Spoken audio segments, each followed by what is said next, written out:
Hi, this is Usha. Welcome to Rathod's IAS classes. Today in this lecture, we are going to discuss the last part of the center-state relations. We are going to discuss about the financial relations. This financial relations which is very important regarding the prelims point of view. In the earlier lectures, we already discussed about the legislative relations. We already discussed about the administrative relations. In this lecture, we are going to see about this financial relations. So if you see these financial relations in our constitution, they are written under Article 268 to 293 of the Indian Constitution, and it comes under the Part 12 of the Constitution.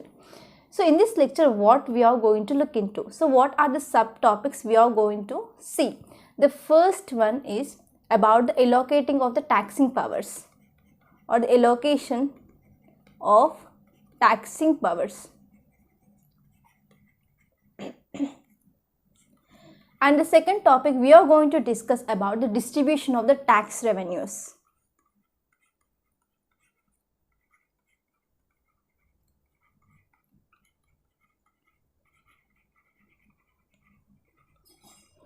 And the third subtopic is distribution of non-tax revenues.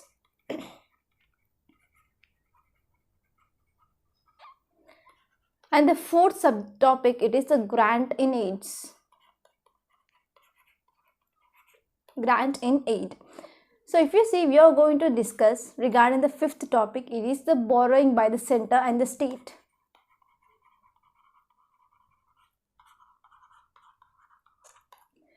And the sixth topic about the inter-government tax immunities.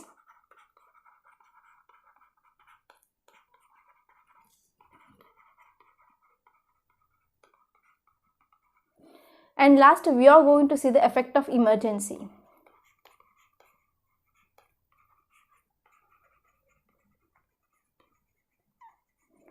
So let us see what we are going to discuss regarding this allocation of the taxing power. So in this allocation of the taxing power, we have to see about two important articles. Article 246 of Indian Constitution and also Article 248. Mainly they talk about the legislative relations. So if you see this Article 246 mainly talks about the Schedule 7 of Indian Constitution, which talks about the three important lists. List 1, List 2 and List 3. So List 1 talks about the Union list, List 2 talks about the state list, and List 3 talks about the concurrent list. So if you are seeing about the financial relations regarding the Schedule 7, under this Union list, the Parliament have the exclusive power regarding the levying of the tax on the subjects which are enumerated under this Union list. And whenever you are talking about the state list, again the state legislature which have the exclusive power mainly to levy the taxes on the subjects which comes under this state list. So what about this concurrent list? So if you are reading the 5th edition of this Lakshmikant, it talks about the legislative powers regarding the Schedule 7 which is equal to that of the financial relations, financial powers regarding the Schedule 7. So if you are reading about the 6th edition of the Lakshmikant, it is somewhat different here. So we are going to discuss what it is said in this concurrent list in this lecture. And if you see, according to this concurrent list, we have to remember there is a 101 Constitutional Amendment Act of 2016 that led to the way, that paved the way for the GST. So because of this introduction of the GST, we see there is a legislative power that is different when compared to that of the financial power regarding this concurrent list. So if you see this allocation of the taxing powers, they are mainly 4 exceptions that is placed on the state by the center. So we are also going to see about what are those 4 exceptions as well. So let us see the second part, that is about the distribution of the tax revenues. So under this distribution of the tax revenues, we will see about 2 important constitutional amendment acts. That is the 80th Constitutional Amendment Act and the next one is the 101 Constitutional Amendment Act. So if you are studying or if you are reading the 5th edition, there is a one important Constitutional Amendment Act that is talked in this 5th edition, that is 88th Constitutional Amendment Act, that led to the introduction of the one article, Article 268A. But if you see this 6th edition, this 268A, it is not present in this 6th edition, but we see there is a 269A is present mainly because of the Constitutional Amendment Act of 2016, that is 101 Constitutional Amendment Act. 268 talks about the service tax, but this 269A talks about the GST.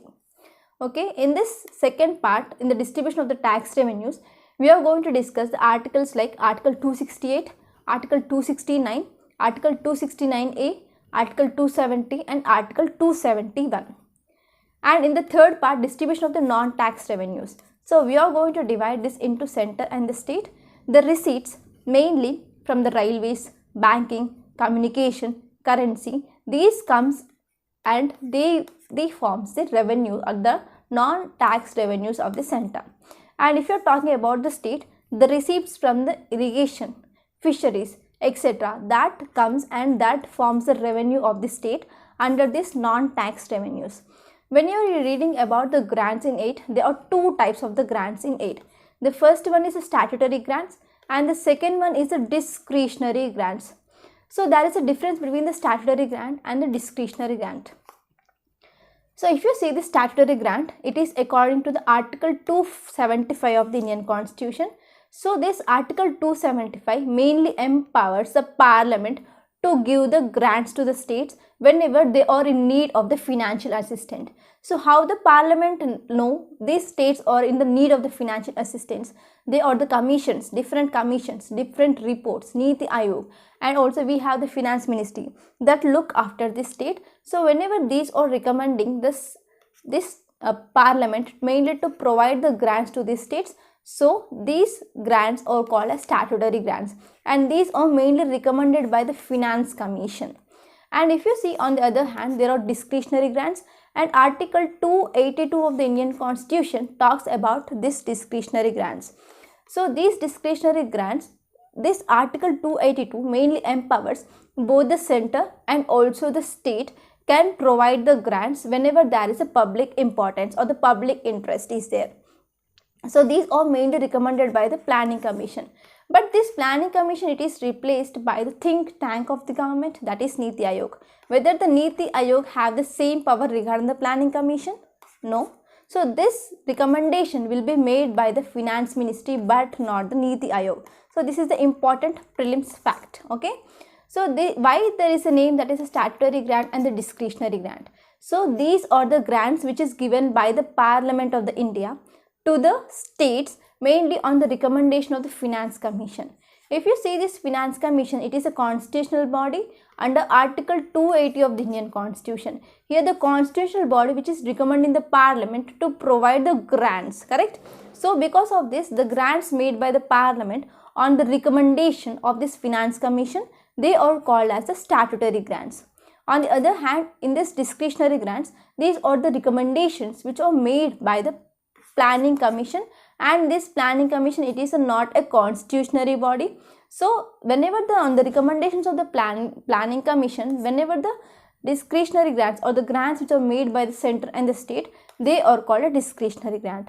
So there is one more important thing, that is whenever the discretionary grants which are made by the center, so whenever the center which is giving the grants to the state, it is not the obligation on the center to give the grants to the state. So if the center wants to give the grants, it will give.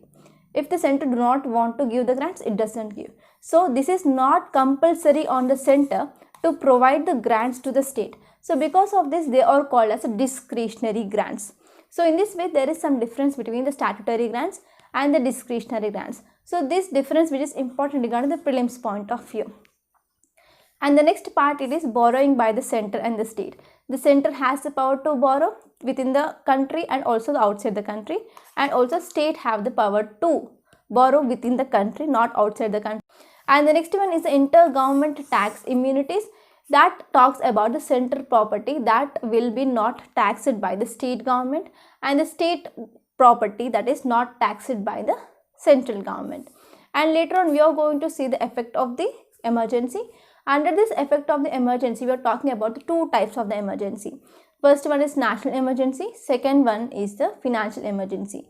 National emergency under Article 352 and the financial emergency under Article 360 of the Indian Constitution. Whenever the emergency which is imposed in the state, the financial relations between the center and the state, they changes. Okay, so these are all the topics we are going to discuss in this lecture. So let us see what is written in the Lakshmikant.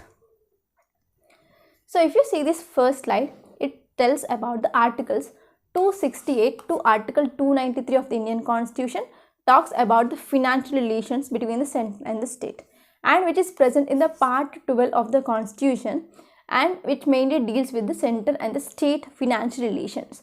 But besides this, there are also other articles which is present in the other parts of the Constitution as well, which talks about this financial relations.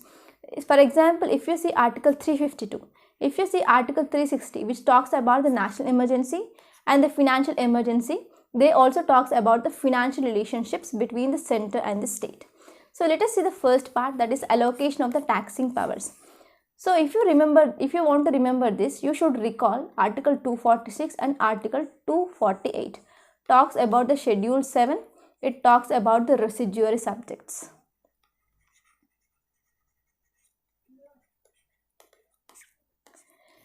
So if you see, according to the article 246, it talks about the schedule 7, mainly talks about 3 lists, list 1, list 2 and list 3. So if you are talking about the list 1, that is the union list, the parliament have the exclusive power to levy the taxes on these subjects which are enumerated in this union list. And if you see the list 2, that is state list, here the state legislature have the exclusive power to levy the taxes on the subjects which are enumerated in the state list, and there are about 18 in number. And if you see in the concurrent list, there are no tax entries in this concurrent list. That means the concurrent jurisdiction, it is not available with the respect to the tax legislation. So there was a 101 Constitutional Amendment Act of 2016. So it made an exception by making the special provisions, that is regarding this goods and the service tax, that is GST in simple. So this amendment mainly conferred the concurrent power upon the state legislature and also the parliament to make the laws to govern the goods and the service tax. And if you are seeing the article 248, it talks about the residuary power of taxation. It is always vested with the parliament but not with the state legislature. So this is the first part, and under this there are also some restrictions that is placed on the power of the state. They are mainly 4 in number. The first one is the state legislature that can impose the taxes on the professions, trade and the callings and the employment as well. But here one condition. But the total amount of such taxes that is payable by any person should not exceed the 2,500 per annum. Okay, so this is the first important exception. And the second one is state legislature, which is prohibited from imposing the tax mainly on the supply of the goods and services in the 2 cases. The first one is the supply which is happening outside the state. That means we are talking about the intrastate trade. So when you are talking about the trade, there are 2 types of the trade, intrastate trade and the interstate trade.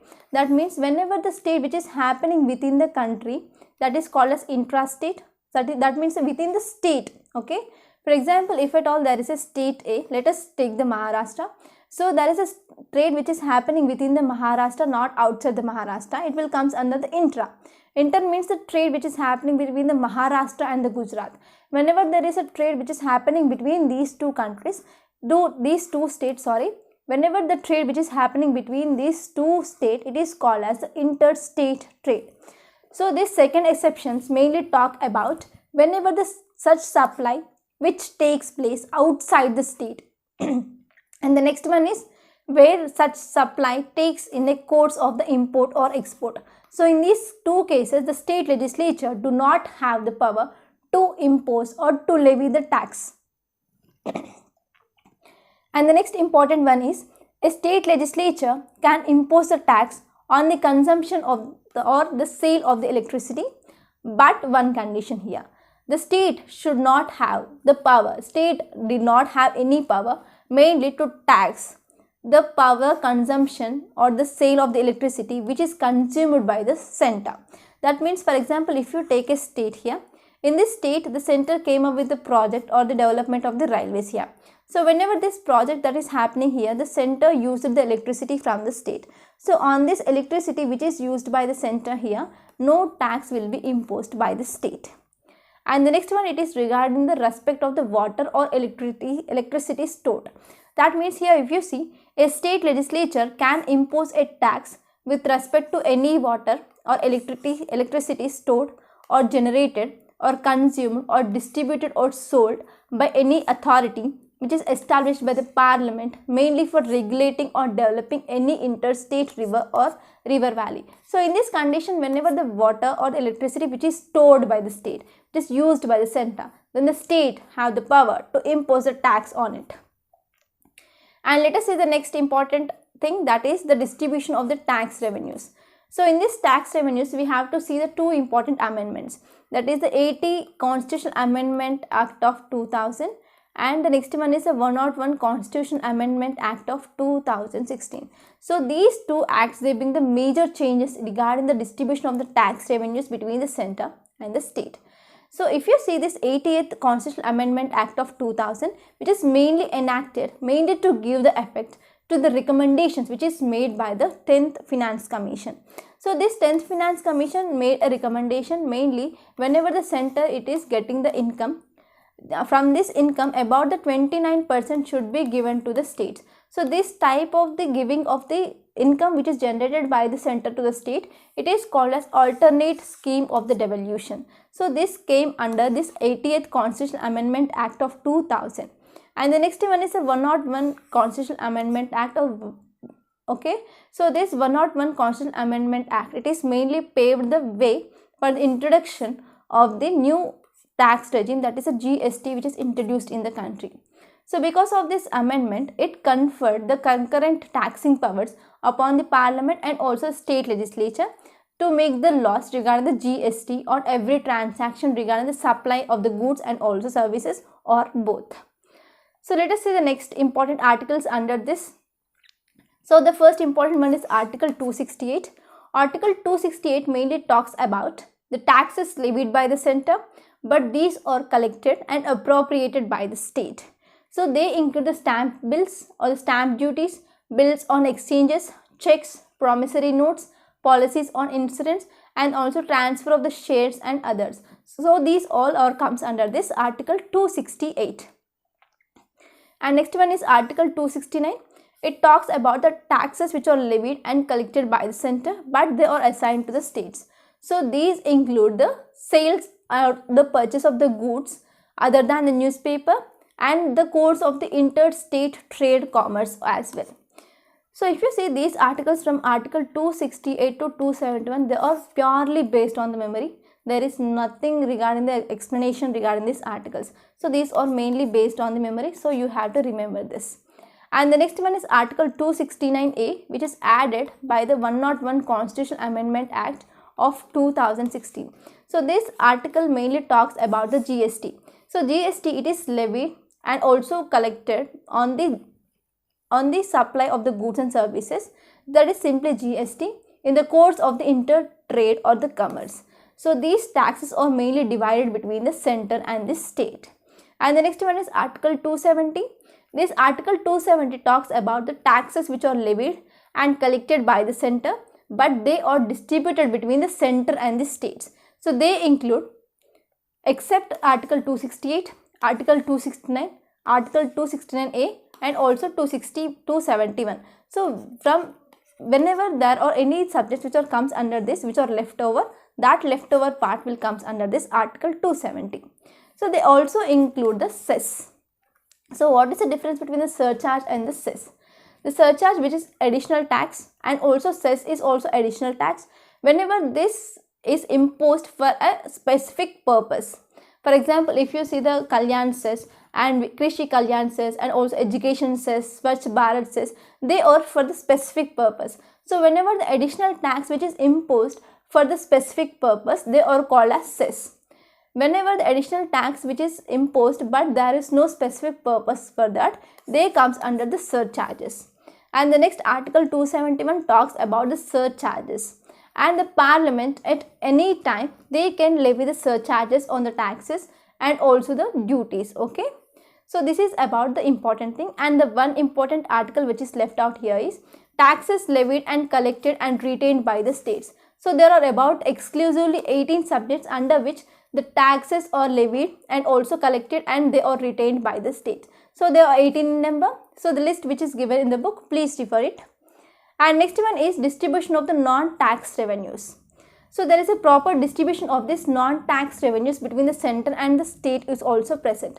So if you are talking about the center, the receipts mainly from the post and the telegraphs, railways, banking, broadcasting, coinage and currency, central public sector enterprises, escheat and labs and others, these all comes under the non-tax revenues of the center. And if you see the states, the receipts mainly from the irrigation, forest, fisheries, state public sector enterprises, escheat and labs and others, they all forms under the non-tax revenue of the states. And let us see the next important topic. This topic, it is important regarding the prelims and also mains, that is the grants and aids to states. So if you see, we saw there is a proper sharing or the distribution of the non-tax revenues and also the tax revenues between the center and the state. So addition, we also have the grant in aid to the states. So if you see here, besides the sharing of the taxes between the center and the state, the constitution also provides for the grants in aid to the states from the central resources. There are mainly two types we already discussed earlier, statutory grants and also the discretionary grants. The statutory grants which comes under the article 275 and discretionary grants comes under the article 282.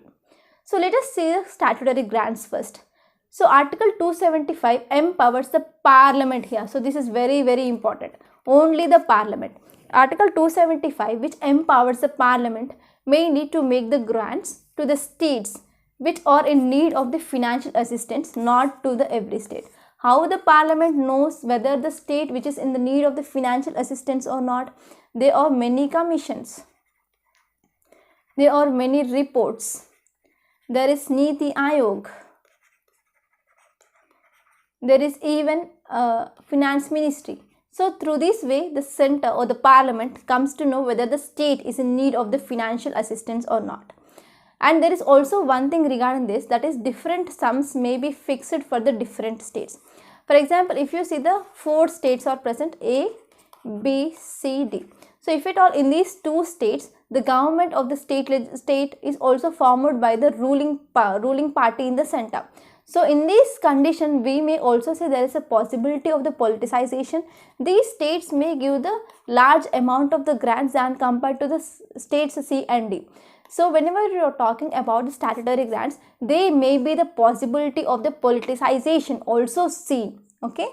And the next important provision is, the second important provision regarding this article 275 is, Constitution also provides for the specific grants for the promoting the welfare of the scheduled tribes. So this also comes under the article 275 of the Indian Constitution. So this is also important regarding the prelims point of view.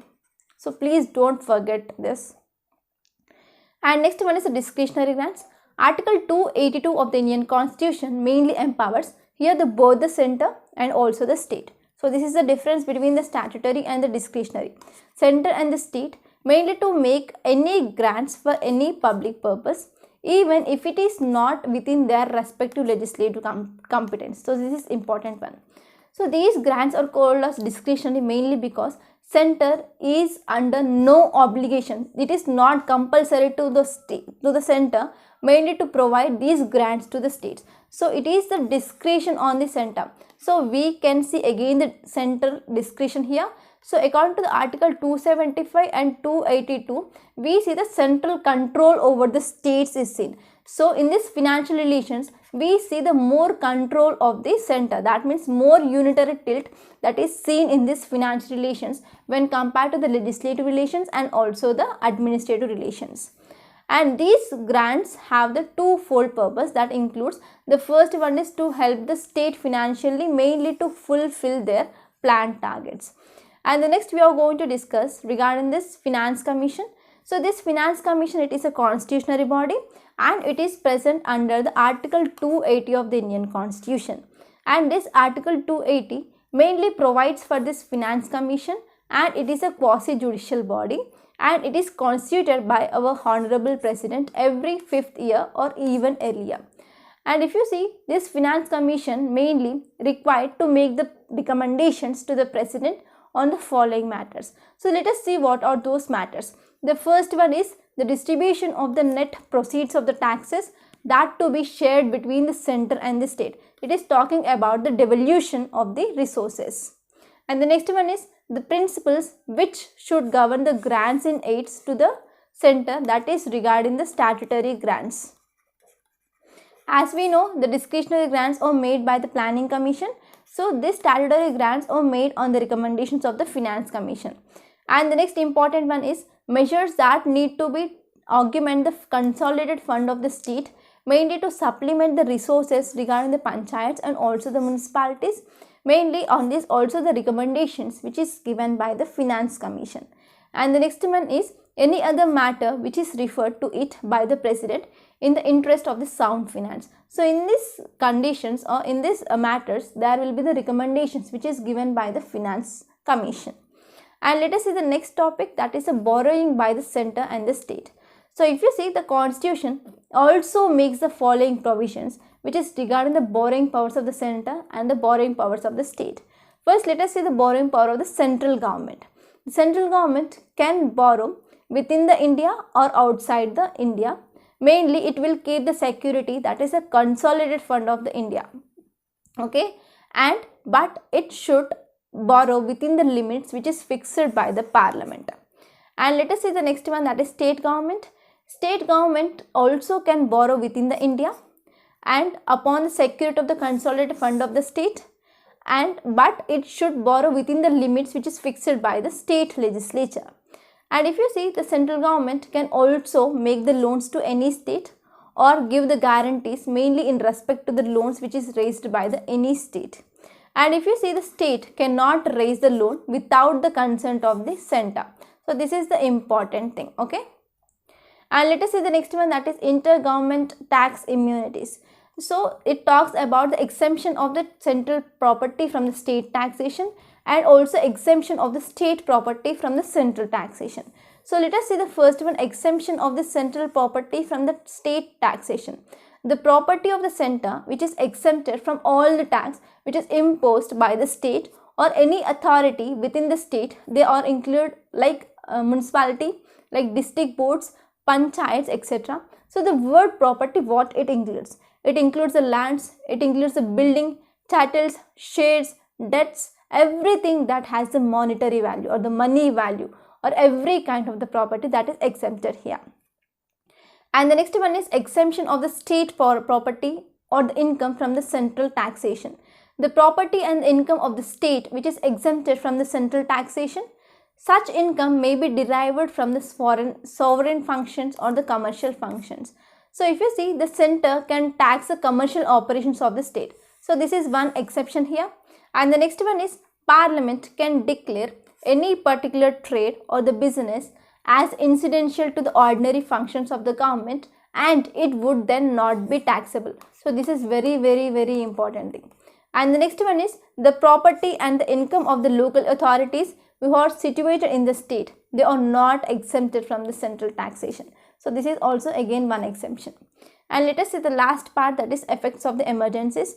So the central state finance relations, they are normal time, they are described. So if you see, whenever there is an emergency which is imposed in the state, so the central state relations regarding this financial relations may alter here.